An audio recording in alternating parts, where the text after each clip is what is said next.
अर्जुना, ज्या कर्मयोगी मनुष्याबद्दल मी तुला वर्णन करून सांगत आहे, तो कर्मयोगी मनुष्य त्याचे प्रत्येक कर्म अनासक्तपणे बंधनातून मुक्त होऊन आणि कोणत्याही इच्छापासून अपेक्षापासून दूर राहून त्याचे प्रत्येक कर्म करत असतो.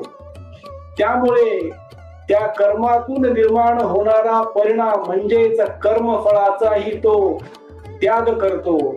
असा हा कर्मयोगी मनुष्य त्याचे कर्मेंद्रिये, ज्ञानेंद्रिये, मन, बुद्धी, चित्त, अंतःकरण प्रत्येक कर्माचा, मग ते कर्म शारीरिक कर्म असो, मानसिक कर्म असो, बौद्धिक कर्म असो किंवा शुद्ध कर्म असो, ह्या प्रत्येकाचा स्वामी बनतो अर्जुना.